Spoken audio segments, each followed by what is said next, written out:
Ladies and gentlemen, let me talk to ya. Yeah. This is the WWP. We're back with an episode 5. I'm your host, Reef, with the man, the Sith, the legend, Darth Syro. Darth, let me talk to ya. Reeve, yeah. That was awesome. How you doing, man? It's been a great week so far, hasn't it? It's been good, man. It's been really good. We do have a lot to get into today, and I'm really excited, man. I know the whole world is excited to hear us talk about this with everybody saying WWP. Yeah. That's right. That's right. You know what I want to talk about, man. Kick us off. Absolutely, absolutely. So we see some dominance out of your boy LA Knight. Look at that match this last week. This was I didn't know how it was going to pan out, and then he actually dominated Mello. See you later, Carmelo Hayes. Andrade witnessed the whole thing. I don't know. Let me ask you. Oh, he didn't anybody. I think the BFT. I think the BFT that earned him the win was certainly dominant. So let me ask you: is LA Knight's is his title run? Is this a long-term dominant run, or is this title reign gonna have an end sometime soon? Please tell me about your boy LA Knight. We need to address the fact that you watch Carmelo Hayes fight his ass off, lose because he was distracted by Andrade, who had no business being out there. You know, go ahead, Andrade, play your little mind games. He's being ridiculous even being there. Mm-hmm. That wasn't a legitimate title shot for Mello. And look, I love LA. Y'all heard my intro. A lot of respect for that man. But dominant? Please. We're not talking about dominant right now. Mello he was comfortable on the top rope. He was on the second rope. He was gesturing. LA Knight, yeah. And then boom, had an elbow drop. Elbow drop and then pinned. 1, 2, kick out. I understand. Yeah. So let's relax on my man's Mello for a second. Mello is still him. Let's put some respect on his name. I appreciate that. And what's gonna happen now is what we're probably gonna end up seeing is we're gonna see Game 7 between Mello and Andrade. And let's see Andrade want to do LA. I don't know if LA gets involved or what have you. But if that's a clean match, I'm telling you right now, Melo's coming in on top and he's winning again, and he's going to earn yet another title shot.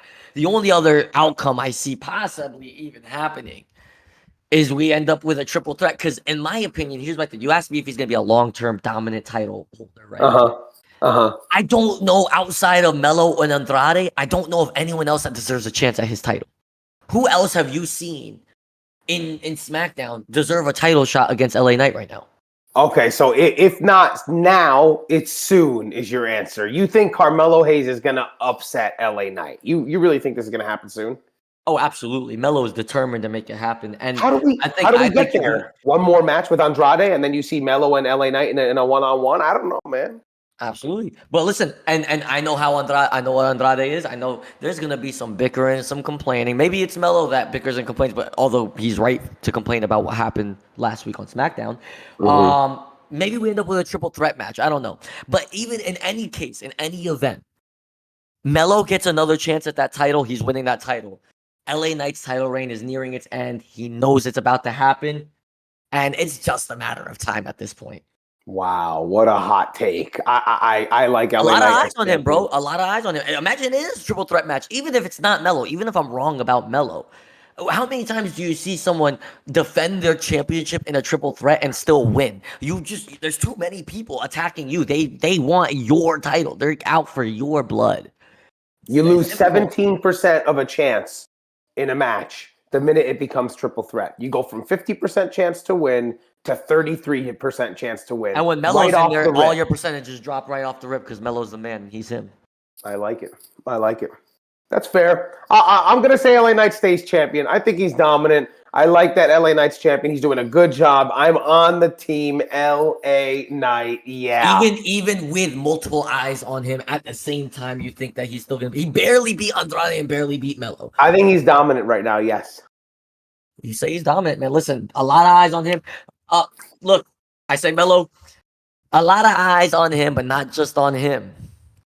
There is going to the main event of SmackDown. We have the OG Bloodline looking completely outnumbered right now. And it's getting really bleak. We saw after Solo beat Jimmy Uso, obviously had a lot of people around him.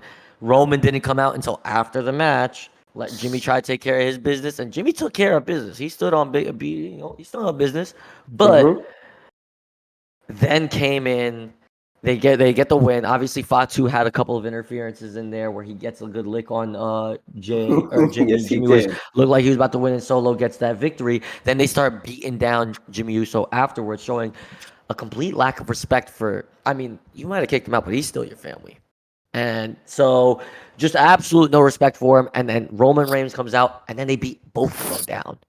And Roman gets Solo, Samoan spikes him to put him down. And you hear Jimmy saying, we need help. We need help. My question to you is, will the OG Bloodline get the help they desperately need? I can only hope. Or have they made too many enemies? I can only hope that Jey Uso, Mr. Yeet, comes to his senses and says, I have to be loyal to family over my independent title reign right now. And even if he takes the title and goes to SmackDown, or maybe he doesn't, I don't know what happens there. But what I'm saying is, I think Jey is going to join the OG Bloodline. I don't know how we get there, but I think we're going to get there before or at War Games at the end of November. Does Jey lose his title in the meantime? I don't know. Does he keep the title and come over? I don't know. I hope to God that they are announced out by the one and the only, the greatest manager of all time, Paul Heyman. Yeah, but Paul Heyman's not. Yeah, I get you. So you want Jey to be the guy to come in, and we all want Paul Heyman back. I can't wait for him to come out. I need Jey to be the guy to come in and help the OG Bloodline. Yeah, because Paul's not going to be of help in the way they need right now. They need I bodies. do. I don't know that Jey can be that guy, bro. He's got his hands full right now, so I really don't know, and I don't think he wants to be. You saw how pissed he was at Jimmy, and rightfully so, dude. I mean, hey, brothers fight.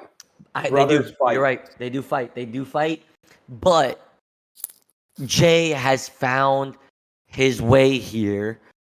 They dug themselves into this hole. Sure. This isn't. He just, you can't rely, like your brothers are always going to be there for each other to some extent, but this is something that they have to, as men, deal with on their own without Jey. Jey has nothing to do with this. Think if Jey goes in and starts fighting Solo, that they are also his family, and he doesn't have any beef with that. They never did anything to Jey.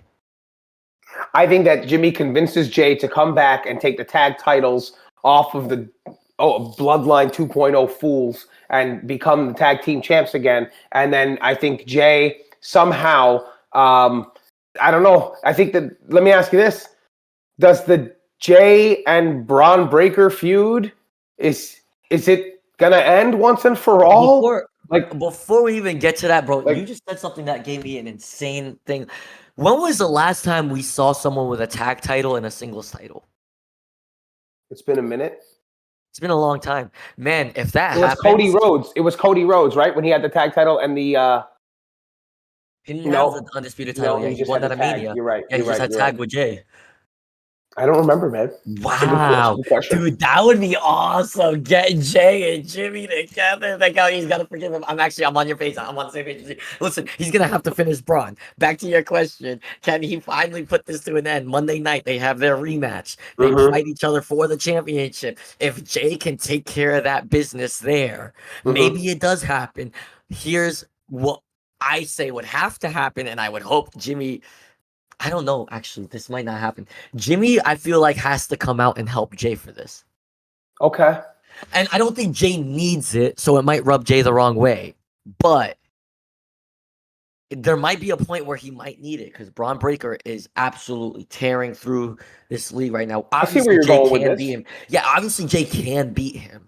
But if Braun finds himself in a position to win this match, and Jimmy Uso comes ringside, maybe he doesn't interfere or anything, but there's a little distraction or something like that, and Jey capitalizes, that is the moment they come together And then they go after the tag titles against the new Bloodline. OG Bloodline gets the help they deserve. Them boys get tag titles. Jey remains IC champion as well. And we have ourselves an absolute movie. I can see this, and I can see it happening. And you know what? Now it makes me. I want to know from our audience, our listeners. Thank you so much for listening every week. Please tell us: do the OG Bloodline get the help they need? And if so, by whom? Because I think yes, and by Jey. And I like to say, you know what? Maybe he brings the title with him. I like this idea. Your idea is right. This is a good idea. Jey Uso becomes the tag team champion, world tag team champion, alongside being the Intercontinental champion and OG Bloodline member. Let's go. Yeet. Come on. Oh, dude, imagine we get Roman Reigns yeeting too, because Jey comes out and helps. Yeet. Oh my God, the Bloodline Yeet edition. I love it. Listen, as far as the Monday night matchup, though, anything can happen. Let's say we're just completely off. Jimmy doesn't even come out and do anything, right? Mm-hmm. It's just Jey versus Bron Breakker. I think Jey wins still. I still think Jey wins. I said it the first time before the first match happened. I said Jey would win, and you predicted maybe a back and forth title switching because they're so close in comparison as far as talent goes, that you could see them going back and forth. I said, nah, they're not doing that. I said, Jey wins, and if he gets a rematch, he wins that too. Jey's the man. Yeet. That's crazy. What happens with Bron Breakker after that? I mean, I want to agree with you. Jey wins, but where's Bron go? That's Bron's problem. That's Bron's problem. Maybe he has to figure himself out for a little bit. Man. Maybe he's not as dominant as he thinks he is. Man, that's a sad culmination. And maybe it ends up because hey, listen, he's making enemies with the New Day. Maybe that's his route to that, because they're making enemies with the New Day right now. That he might have to beef with them and show how dominant you are against them, because you can't do it against Jey. I got you. That might work. I understand. Bron Breakker has to do something big, or else he looks like he came from NXT. He tried to come up to the main roster, and he didn't know how to bring the heat that he had. I don't know what happened. The problem with Bron is he's making a lot of very formidable enemies right now. Mm-hmm. He's got problems with the New Day. He's got problems with Jey. He'll spear anybody. He doesn't have a lot of fans. He's very clearly just like this asshole. Like you said, he makes a great asshole, and he's back to being an asshole. He's exactly what you wanted him to be again. Yeah. Well, he wears the unitard that says badass on it. I mean, it's not like he's hiding it. Yeah. But he's back to doing that, and I just think that many enemies when he doesn't have a title to defend. Yeah, he's definitely back to it. You're right. To get to that he has to step down. You're right. He has to step down or step up. He can't stay where he is right now. Figure that out. Well, if he beats Jey, then I'm wrong completely. That's a step up. We'll see what happens. That's a big step up. That's a big step up. So we'll see what happens with that. Now moving on to a breakup, if you will. We talked about it last week. We talked about the turn between Cody and Kevin Owens, and I said Kevin Owens should probably be suspended. He wasn't really. It was like a soft suspension. They told him not to show up to SmackDown. Shows up anyway. Gets on stage, gets in the ring, gets on the ring, grabs his microphone, and they cut his microphone out when he tries to plead his case. Mm-hmm. Kevin Owens is really trying to come out as a victim in all of this, right? Because Cody teamed up with Roman Reigns, and we're dealing with a situation that still, I mean, I get you feel slighted, but doesn't really involve you. So he's trying to play victim in this. What's your take on this? Do you think who's the victim between Cody or KO in this feud? I still believe that, especially after watching Owens, he posted a video yesterday that he told the WWE, you have until this Friday's SmackDown, Friday, October 18th. You have until a SmackDown to release this video and post it yourself. His side of the story. And he went on and said, I don't want to talk on social media, but I have to because this is becoming too crazy for me. I think Owens is your victim here. I think he's the victim of two people. He's the victim of Cody Rhodes not keeping his mid-card head out of his business, right? If Cody would keep his mid-card head in his mid-card titles business, we wouldn't have this problem to begin with.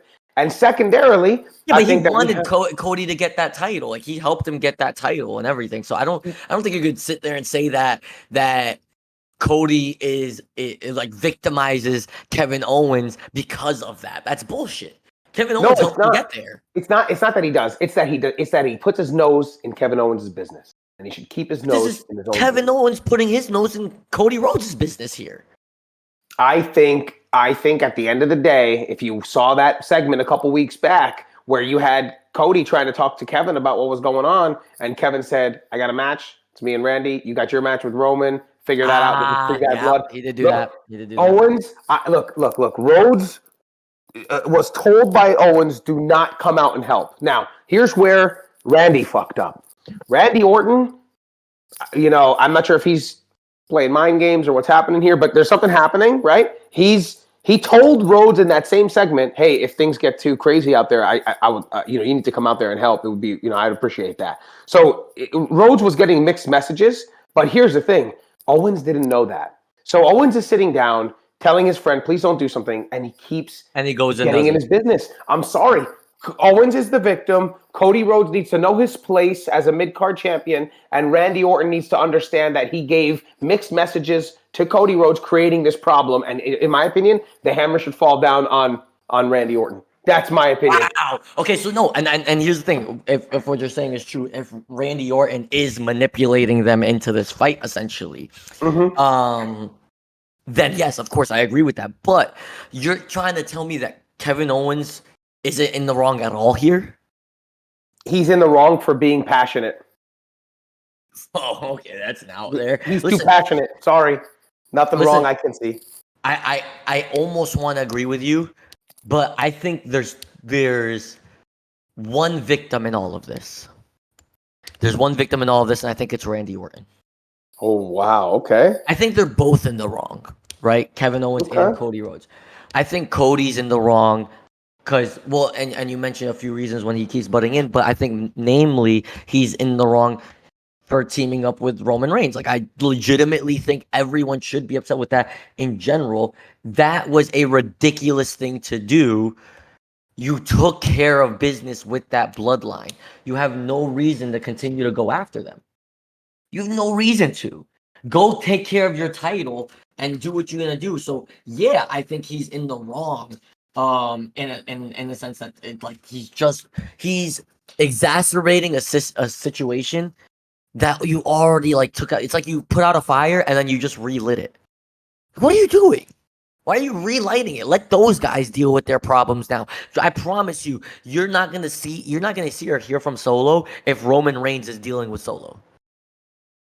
It's not gonna happen. So Cody is he's putting them in the spotlight constantly and keeping him in that business. And as long as Cody is in that business, Kevin Owens is going to be collateral damage to that. So that's why I think Kevin Owens has a right to be upset with him there.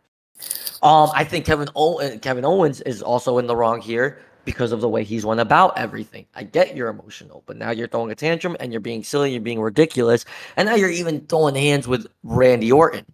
He's the only person I see that's an actual victim to all this because he's the only fucking person that's acting rationally right now, believe it or not. As crazy as it is, Randy's the only guy that has been perfectly on the side of both of them.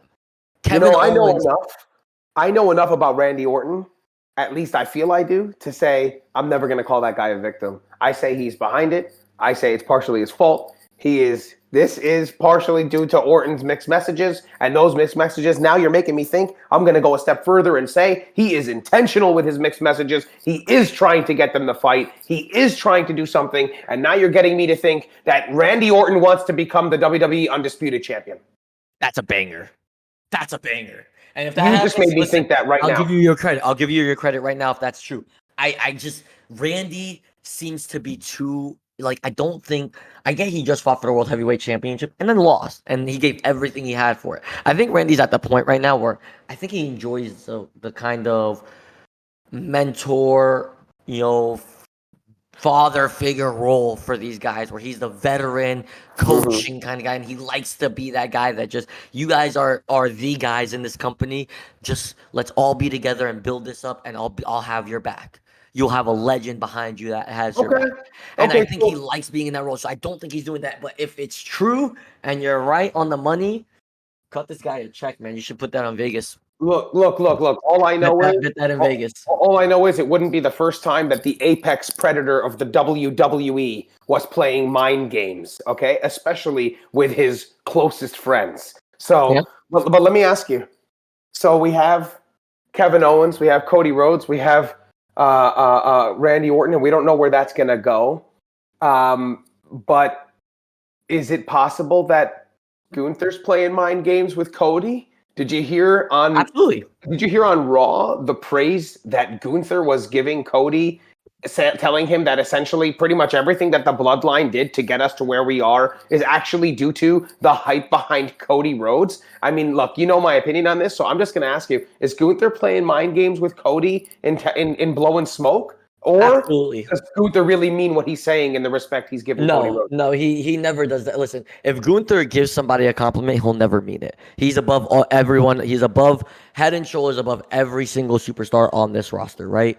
So Gunther's the greatest world heavyweight champion of all time. This is easily him just messing with Cody's head and letting Cody feel like Gunther acknowledges his greatness and yada yada, but he does the exact same thing. He did the same thing with Priest. He came out and he acknowledged Priest coming from the bottom to the top, and then what does he do? He throws that insult at the perfect time to let him know you can do anything you want, you can accomplish whatever you want, and you're still beneath me. And that's how he feels about Cody Rhodes. And I will tell you, I feel the same way. I think he is playing those mind games. I think they're necessary. You know, they're fun. They're fun. You're not on the same show anyway, so it's not like we're gonna get matches before Crown Jewel. Yeah, we just get the Crown Jewel, the Crown Jewel Championship match. That's all we get. He just knows how to build up a match, man. This is why he's the best in the business. He knows how to get someone riled up, and it's what he does best. Okay. I can respect that. I do believe. I agree with you as well. I think he's playing some mind games. I'd be very hard pressed to believe that Gunther actually means that Cody Rhodes is responsible for all that he said he was. I mean, Gunther, if anything, he would say that about himself. To be honest, that's why the guy that spent pretty much 80% of his career now as a champion. Absolutely. As a champion, correct. He has gold around his waist. Yeah. 100%. So 100%. Team Gunther, and we'll see what happens at Crown Jewel. But I see something happening there with an interference. So, I don't know. Let's see. Oh, who interferes? Somebody interferes and costs Cody that title match, because I don't think that I think Gunther can win clean, but I don't think that Cody. He's a better wrestler. I don't think that Cody believes. I think that Cody is going to get thrown off his game and make Gunther's win look even. I think if anyone interferes, it'd probably be Kaiser. Could be a Kaiser. Look, I don't know. I don't know. We still have the Owens. Don't forget. Still got the Owens situation. You think he would interfere at Crown Jewel to screw Cody over? I don't know what's going to happen. There's a lot of bad blood. I mean, listen, it's starting to boil up. They're starting to get some serious tension, so it's possible. Hey, listen. Speaking of turns and breakups and mind games and all the sort, right? We've had a lot of tension in the women's division, I should say, in regards to Crown Jewel coming up with Nia Jax fighting against Liv Morgan. However, both of those champions have people lurking in the waters, looking to take those titles back. Rhea is bloodthirsty, hell-bent on getting her championship that she never lost. And then you have Tiffany Stratton, who also has a Money in the Bank that can cash in on Liv Morgan, most likely. But there's some tensions there right now that are obviously coming up right now. Do you think Tiffany truly intended to cash in her Money in the Bank the way Nia, because Nia's kind of commanding it? Do you think she truly intended to cash in that Money in the Bank? There seemed to be a hesitation with her. Like, her mind wasn't on the fact that Liv was lifeless in front of her and a perfect time to do it. It's like her mind isn't on cashing in on Liv. Do you think she truly intended to cash in that Money in the Bank on Raw? You know what? I think you're absolutely right. Tiffany Stratton's mind was not on Liv Morgan. But I also believe she did intend to cash in her Money in the Bank briefcase on Raw. And I think that she intended to cash in and finally stab Nia Jax in the back and become the new WWE Women's Champion. I think that she has no interest in Liv Morgan, and that Nia was pushing her in that direction. We have to see Tiffany do what I think she already has done in her heart. I want to see her do it physically because it's a long time coming. Look, am I on Team Tiff? Not really. I told you I love what Nia Jax has been doing, but I think that we need to stop playing games, and I think she's played the game a little too long, and now I'm starting to feel like, hold on a second, you're not really Nia's friend. This is a lot of this seems like BS to me. So I feel like we see tension. But I don't think that it's like a lot. Like, I see what people are talking about, and I see that, like, hey, Nia is really pushing Tiffany's buttons and, like, threatening her and doing this and that, but I think she's just doing it to, I mean, listen, if she listens to Nia, she wins that title from Liv Morgan, and she gets that title, and then, I mean, they would have to have a fight at Crown Jewel, which would be very awkward, but that's a huge spot that her best friend put her in. I agree, and I think that she squandered an opportunity to potentially have be the women's world champion right now. She could be the women's world champion right now, probably. But think about what's bigger than that. What's bigger to Tiffany than potentially becoming the women's world champion right now? And whatever that is the reason she didn't cash in. Just exercise your mind on that. Yeah, so here's what I find a little weird. Nia is definitely pushing Tiff away in some way or another, whether it's intentionally or not. And I think it's silly for her to do that, because why would you push someone that has a briefcase that she can cash in on your lowest point and steal your title? Doesn't make a lot of sense. I do not think that they have enough tension to break them up. I think they're still... They're stronger. It's a stronger friendship than I once thought. The friendship is stronger than I once thought. It's holding up right now to date, and I thought it would have been broken up a long time ago. So they've shown me that they're better friends than I thought.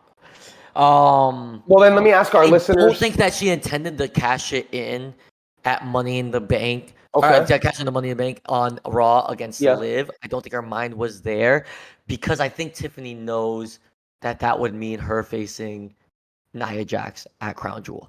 And I don't think she wants to do that. I think she's being such a good friend that's why she doesn't want to do that at that moment.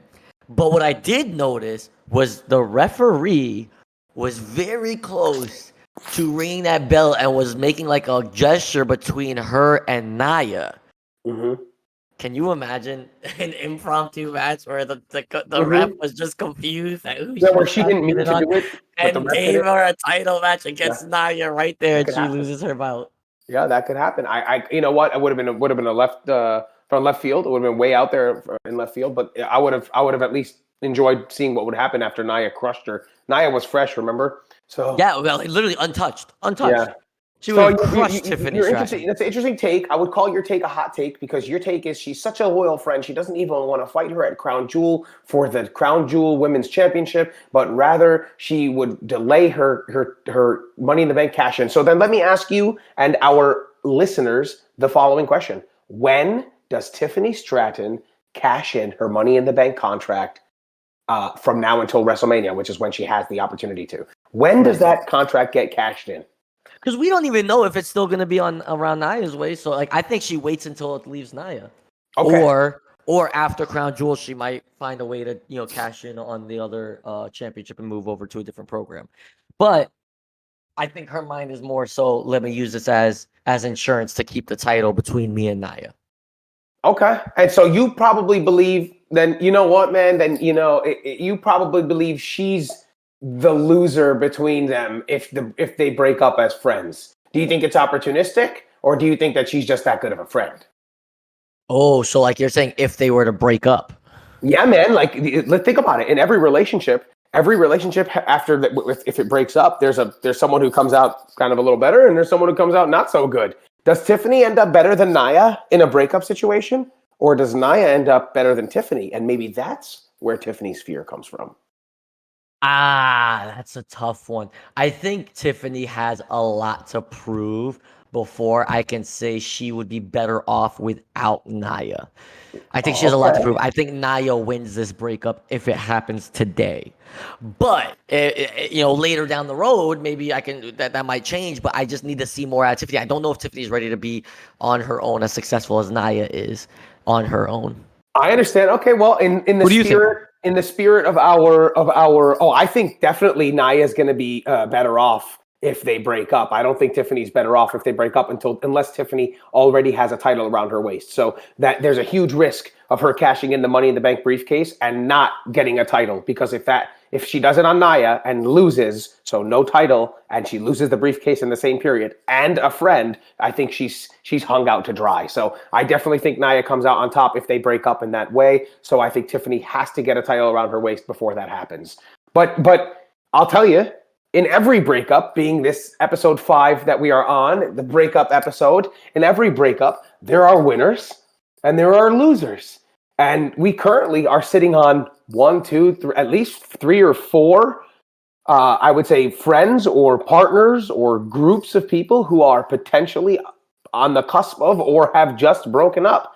I would love to know, from your perspective, who the winners or who the losers are in each of the current kind of breakup situations. There's a few breakup situations. What do you say? What do you say? We go with a couple of these groups together, and I quickly ask you, right, a little rapid fire, whether you think who the winners are and who the losers are in each of these breakups. Let's do it. All right. So we got Tiff Nia. All right, we already went Nia. Bingo. Awesome Truth. They're broken up now. It's done. You know what's funny? It's like it felt like they already broke up, and except for R-Truth didn't realize it, and it was like hugging him and having fun with The Miz. Yeah. The Miz is obviously the loser in this situation. Remember that Truth was still part of the Judgment Day for about 6 weeks after he left. Still is to this day. Yeah. The reason why he's the loser in this is because R-Truth never loses, and The Miz now has an enemy kind of lurking in the shadows right now. If we've noticed, a lot of the same kind of teasers we saw that led to the Wyatt Six chasing down Chad Gable are starting to happen with The Miz. Yeah, The Miz looks like Chad Gable did 3 months ago. So it's really starting to creep in, and so I think he's making an enemy he absolutely doesn't want. And so he's definitely the biggest loser. I think if you name me any breakup at all, I think he'd be the biggest loser in all of breakups in WWE right now. That's what's up. I appreciate that take. I appreciate that take. I agree with you. R-Truth comes out the winner in that one for sure. All right, next one, and we talked about it a lot. The New Day without Big E. Yeah. Hopefully they don't break up. I mean, it's looking more and more likely right now, but hopefully they don't break up. But I would say the biggest winner to come out of that would be Xavier Woods. I think him going solo, he has a higher projection. I mean, dude, Bron Breakker absolutely tore up Kofi Kingston last week. Yeah. So he made a fool of Kofi. I don't think Kofi's anywhere near where he would need to be to make a solo run. Like he's so far beyond that. I think Xavier Woods wins the breakup because he looks somewhat ready, somewhat capable. He gave Jey a run for his money. He just needs to lock in and take that next step, separate from the team and do it. I think he becomes that biggest winner in that one. So number one, they are breaking up. Let's start with that, right? We think they are breaking up. And I don't think they make it to the new year. Okay, so they're not making it to the new year, and you believe that you got Kofi on the bottom of that. And you have Xavier as the winner in that breakup. Absolutely. Okay, absolutely. And I'll say I agree with every single thing you just said, but I'm going to add one small tidbit. I think that the New Day has a saving grace. There is a possibility the New Day could be saved. I previously said that they don't make it through the new year. There's one possibility that they make it, and that is if Big E comes back. That would be a huge if.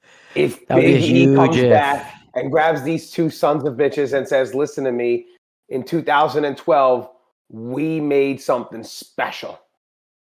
And I think 2012, 2013, I think we gotta go there. So if Big E comes back, I think the New Day survives. Yeah. I think they survive. That would be the thing that keeps it. That would bring the New Day to the new year. That would bring the New Day to the new year. At least to the new year, and then I still think I agree with you.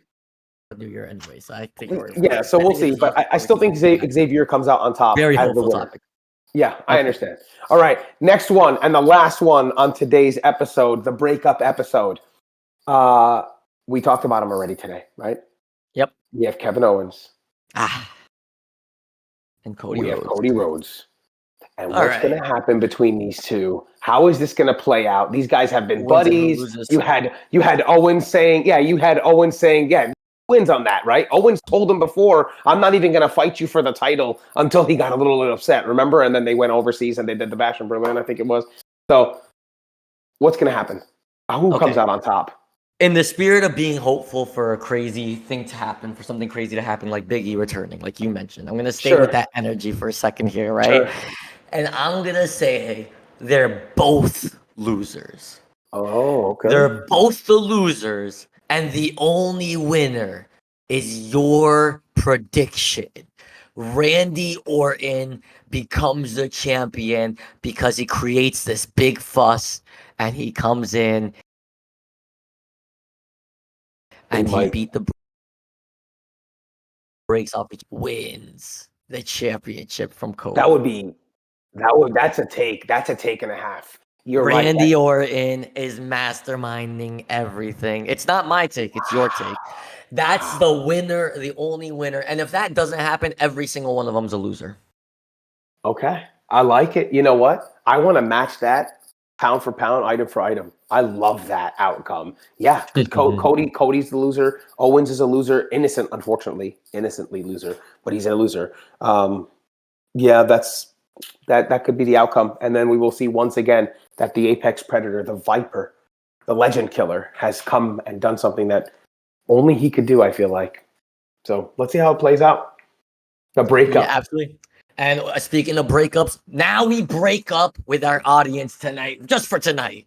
And we'll see you guys next week. That's all we have for the 5th episode of the WWP. Darcyro, any closing words? Thank you for listening. Please drop a comment. We appreciate you. Thanks so much. And remember, folks, for all things WWE, we only trust the WWP. Good night.